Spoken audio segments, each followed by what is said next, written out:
Welcome to life in motion. இன்றைக்கி நீங்கள் African சஃபாரியோட part 2 video தான் பார்க்க போகிறீங்க. ஆல்ரெடி பார்ட் 1 நம்ம சேனல் லாஸ்ட் வீக் ரிலீஸ் ஆகிருந்தது. பார்க்காதவங்க தயவு செஞ்சு போய் பாருங்கள், லிங்க் டிஸ்கிரிப்ஷனில் கொடுத்துருக்கேன்.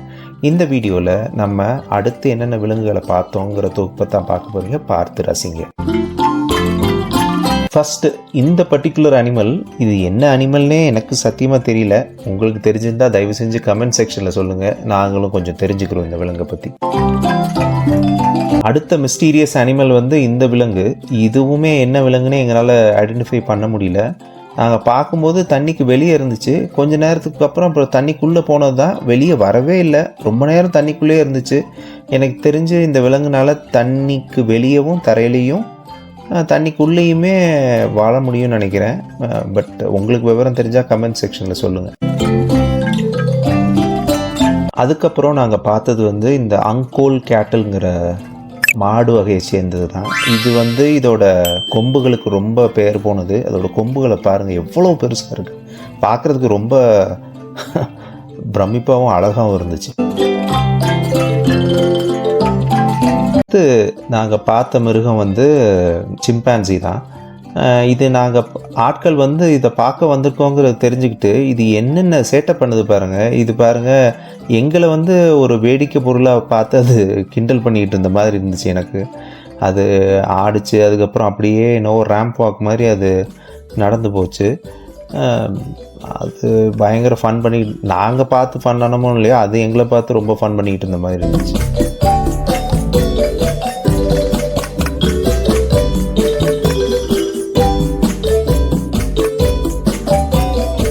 சிம்பான்சிக்கு அடுத்து நாங்கள் பார்த்தது இந்த பெரிய ஹிப்போபொட்டாமஸ் தான். 2 ஹிப்போபொட்டாமஸ் இருந்துச்சு. அது பாட்டுக்கு அது மேய்ஞ்சிக்கிட்டு இருந்துச்சு.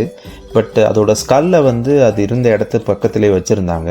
அந்த ஸ்கல்லை பார்க்கவும் என் குழந்தைங்கள் ரொம்ப ஆர்வமாகி அதுக்கிட்ட போய் நின்று நிறைய ஃபோட்டோஸ்லாம் எடுத்திருந்தோம். அதில் நான் ஒரு 2 ஃபோட்டோ இங்கே ஷேர் பண்ணுறேன். பாருங்கள் எப்படி இருக்குது அந்த ஃபோட்டோஸ். அதோட எவ்வளோ பெரிய ஸ்கல்லுன்னு அப்போ தான் தெரியும், உங்களுக்கு ஈஸியாக புரியும். அதுக்கடுத்து பார்த்தது நாங்கள் ஒரு சிங்க கூட்டத்தை தான். இது நாங்கள் ஆல்ரெடி பார்ட் 1ல் சிங்கத்தை காட்டியிருந்தோம். பட் இது கண்ணாடிக்கு உள்ளே வச்சுருந்தாங்க, நாங்கள் வெளியே நின்று பார்க்குற மாதிரி. அங்கே ஒரு வெள்ளை பெண் சிங்கம் இருந்துச்சு. அது ரொம்ப மேசிவாக இருந்துச்சு. மற்ற சிங்கங்களை காட்டிலும் இது ரொம்ப பெருசாக இருந்துச்சு. அது எந்த அளவு பெருசுங்கிறத நான் வீடியோவில் என்னால் விவரிக்க முடியல. அதை பார்க்கவும் என் குழந்தைகள் ரொம்ப ஆர்வமாயிட்டேன். என் பொண்ணு அது கூட நிறைய ஃபோட்டோஸ் எடுத்துக்கிட்டா, நீங்கள் பார்க்க. அடுத்து நாங்கள் காரை எடுத்துகிட்டு வரும்போது வழியில் பார்த்த மிருகம் தான் யாக். அது பாட்டுக்கு அதாவது ரொம்ப டயர்டாக உட்காந்து தூங்கிட்டு இருந்த மாதிரி தான் இருந்துச்சு. பெருசாக வேறு எதுவும் பண்ணலை. இந்த விலங்குகள்லாம் பார்த்துட்டு ஒரு ஸ்டாப்பேஜ் இடம் மாதிரி, கார்கள்லாம் நிறுத்துகிற இடம் மாதிரி இருந்துச்சு. அங்கே பார்த்தா இந்திய கொடி இருந்துச்சு. மெக்சிகோவில் இந்திய கொடி பார்க்குறது ரொம்ப சந்தோஷமாக இருந்தது. பட் ஏன் இருந்ததுன்னு தெரியல.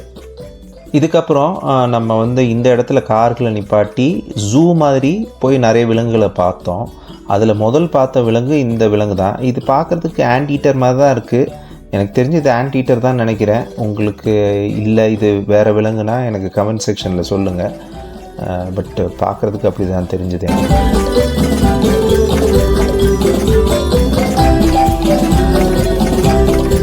அடுத்து நம்ம ஆமைகளை பார்த்தோம். அது ஒரு 3 ஆமை அங்கே இருந்துச்சுன்னு நினைக்கிறேன். என் குழந்தைங்க பெருசாக எக்ஸைட்டட் ஆகலை அதை பார்த்து. அடுத்து நம்ம பார்த்தது இந்த க்யூட்டான மீர் கேட்ஸ் தான். இது எதுக்கு ஃபேமஸ்னால் அந்த டிக் பண்ணுறதுக்கு ரொம்ப ஃபேமஸ்னு நான் கேள்விப்பட்டிருக்கேன்.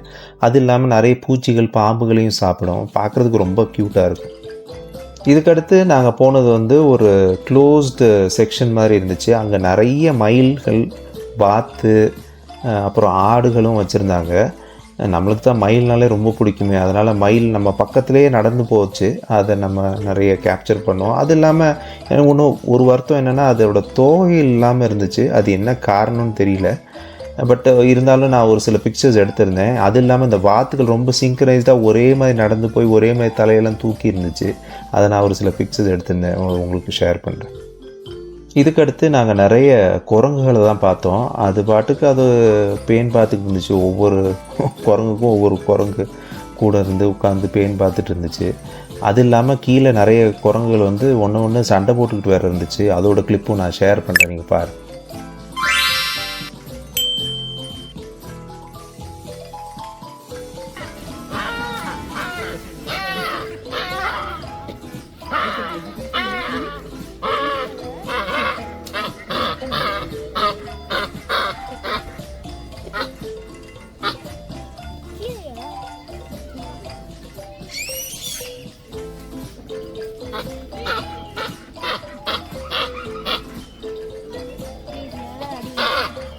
குரங்குகளை பார்த்ததுக்கப்புறம் நாங்கள் பார்த்த செக்ஷன் வந்து எனக்கு ரொம்ப பிடிச்சது அதுதான் அந்த பேர்ட் செக்ஷன். அதுக்கு ஃபீட் பண்ணுறதுக்கு ஒரு குச்சி வேறு எடுத்துகிட்டு போயிருந்தோம். நாங்கள் போய் நிறைய பறவைகள்கிட்ட நீட்டினா எதுவுமே வரல. கடைசியில் ஒரு பறவை வந்துச்சு. அதே பிடிச்சிட்டு அது எங்களை விட்டு போகவே இல்லை. அப்படியே எங்கள் கையிலே நின்றுக்கிட்டு அது பாட்டுக்கு சாப்பிட்டுட்டே இருந்துச்சு. என் பொண்ணெல்லாம் ரொம்ப அப்படியே சந்தோஷமாயிட்டா அதை பார்க்கவும். நீங்களே பார்க்கலாம் வீடியோவில்.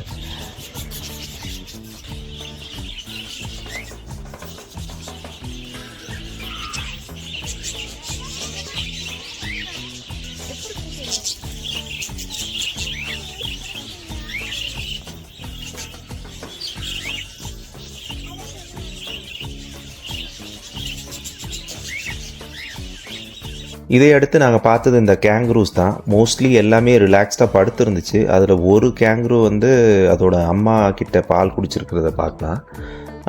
பார்க்குறதுக்கு ரொம்ப அதோட பின்னங்காலும் அதோட வாலும் ரொம்ப பெருசாக இருந்துச்சு.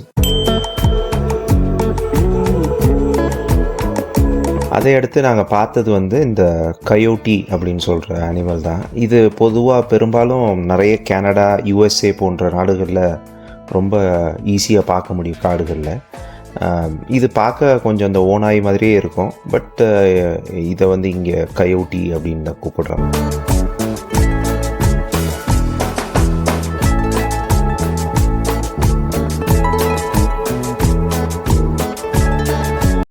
இதுக்கடுத்து நாங்கள் பார்த்தது வந்து இந்த டர்ட்டில்ஸை தான்.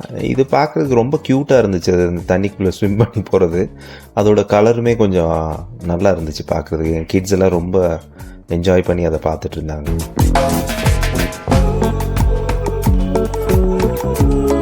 இதுக்கப்புறம் நாங்கள் ஒரு க்ளோஸ்டு செக்ஷனுக்குள்ளே போய் பார்த்தோம். அங்கே நிறைய பட்டர்ஃப்ளைஸ் இருந்துச்சு.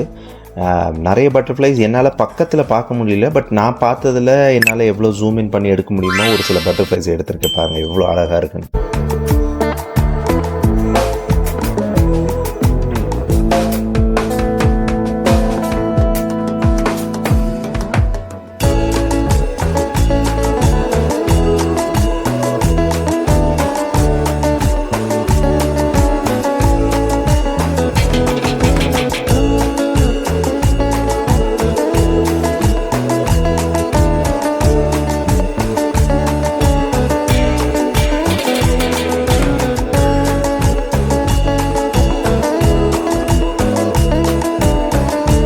நாங்கள் கடைசியாக பார்த்தது வந்து இந்த ஜாகுவார் தான். பார்க்குறதுக்கே ரொம்ப அழகாக இருந்துச்சு. அதுவும் இல்லாமல் அதோட பாடியில் இருக்கிற அந்த ஸ்பாட்ஸ் வந்து பார்க்குறதுக்கு மற்ற அனிமல்ஸ் லைக் சீத்தாஸ், லெப்பர்ட்ஸை காட்டிலும் இது கொஞ்சம் டிஃப்ரெண்ட்டாக இருந்துச்சு. ஃபார் சம் ரீசன் அது ரெஸ்ட்லெஸ்ஸாக இங்கேயும் அங்கேயும் நடந்துக்கிட்டே இருந்த மாதிரி இருந்துச்சு. அது அப்படி தான் எப்போவுமே அதோட பிஹேவியரானு எனக்கு தெரியல. சிங்க அளவுக்கு பெருசாக இல்லைனாலும் கொஞ்சம் நீளமாக இருந்த மாதிரி இருந்துச்சு எனக்கு பார்க்குறதுக்கு. பட் இவ்வளோ க்ளோஸாக இதான் ஃபஸ்ட் டைம் நான் பார்க்குறேன். ஸோ ஃபைனலி நம்ம ஆஃப்ரிக்கன் சஃபாரியோட ரேட்டிங் தான் பார்க்க போகிறோம். நம்ம கொடுத்த காசுக்கு இந்த இடம் வொர்த்தா அப்படின்னு கேட்டால் நான் கண்டிப்பாக வொர்த்தான இடம்னு சொல்லுவேன். நீங்களோ இல்லை உங்கள் குழந்தைகளோ அனிமல்ஸை விரும்பி பார்க்குறவங்களா இருந்தீங்கன்னா கண்டிப்பாக என்ஜாய் பண்ணுவீங்க. அதுவும் இல்லாமல் நம்ம ஜூவில் போய் அனிமல்ஸை பார்க்குறத விட இந்த மாதிரி சஃபாரியில் போய் பார்க்குறது ஒரு டிஃப்ரெண்ட் எக்ஸ்பீரியன்ஸை தரும். ஸோ கண்டிப்பாக என்ஜாய் பண்ணுவீங்க. நீங்கள் இந்த இடத்துக்கு போயிட்டு உங்களுக்கு எப்படி பிடிச்சிருந்ததுங்கிற உங்கள் எக்ஸ்பீரியன்ஸை ஷேர் பண்ணுங்கள். நான் இந்த இடத்துக்கு கண்டிப்பாக 4 ஸ்டார்ஸ் கொடுப்பேன் அவுட் ஆஃப் 5. இந்த இடம் கண்டிப்பாக வொர்த்தான இடம். Anyway, thanks for watching and please subscribe to our channel for more videos. Thank you. Bye.